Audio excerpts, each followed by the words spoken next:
Assalamualaikum warahmatullahi wabarakatuh. Tepang deui sareng Pak Parman dina pangajaran bahasa Sunda dinten ayeuna urang baris diajan ngeunaan latihan ulangan harian kedua bahasa Sunda kelas genep semester 2. Mangga nu teu acan subscribe heula.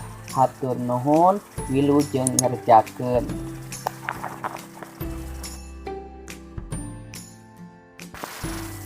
Pilihan ganda. Pilih salah sahiji jawaban anu benerna. Anu kahiji, nepikeun hiji jejer kalawan lisan dihareupeun jalma rea disebutna titik. A. Ceramah, B. Kuliah, C. Biantara, D. Nyarita.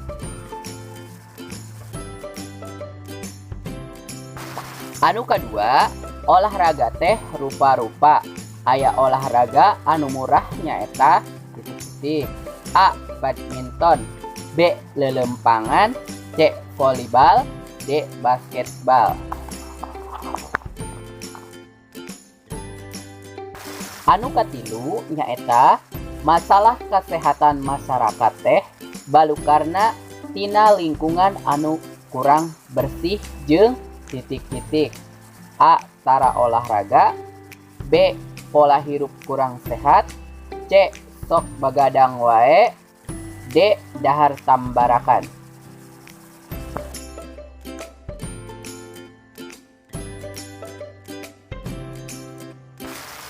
Anu kaopat, dihandap ieu hal-hal anu teu ngabalukarkeun kana lingkungan kurang bersih nyaeta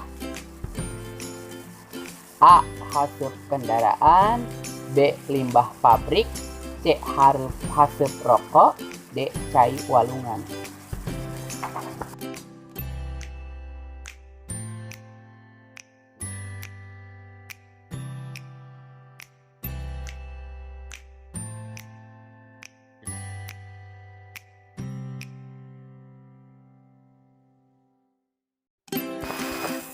Anu kalima, isuk-isuk kira wanci tabuh salapan bisa titik.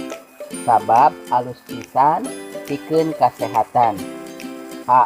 Moyan, B. Meseuhan, C. Popoe, D. Lelempangan.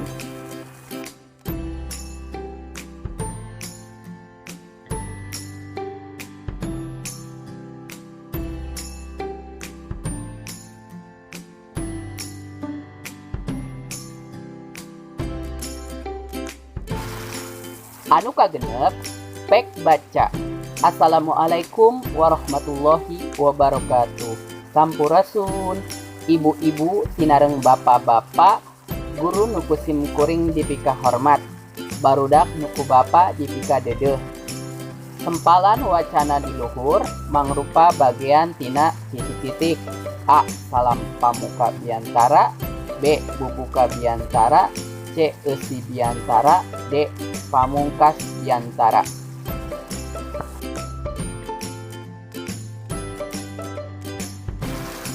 Anu katujuh, kecap anu merenah keur ngalengkepan kalimah.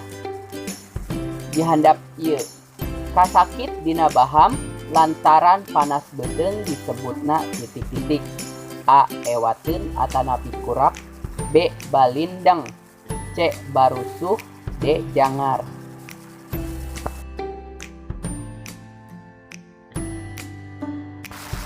Anu kadalapan, mindeng gering, ririwit atawa titik brek disebutna titik. Dina istilah kesehatan disebutna A. Ngarareuy, B. Mudawang, C. Hareeng, D. Peuheur.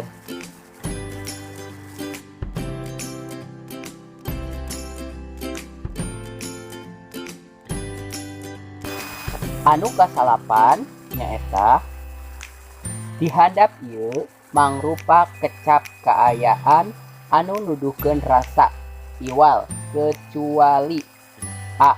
Amis, B. Pait, C. Hangru, D. Peuheur.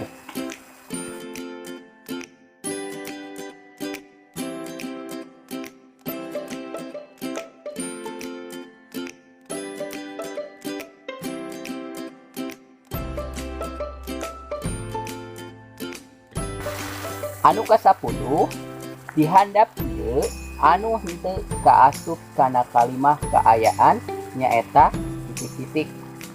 A. Acuk watimah koneng. B. Calana kuring teh landung teuing. C. Baju anyar mah kudu diseuseuh heula. D. Neng Susi mah wanter.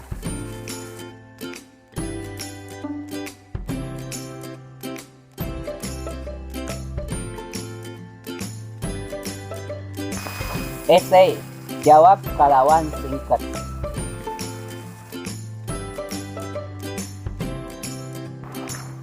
Pancen, anu kahiji, teknik diantara anu ngadadak disebutna titik-titik. Anu kadua, nyaeta bagian anu jadi inti tina biantara disebutna titik-titik. Anu katilu, nyeri sirah anu terus-terusan disebutna titik-titik. Anu kaopat, sebutkeun tilu kecap kaayaan anu nuduhkeun ukuran. Anu kalima, jieun kalimah tina kecap salesma.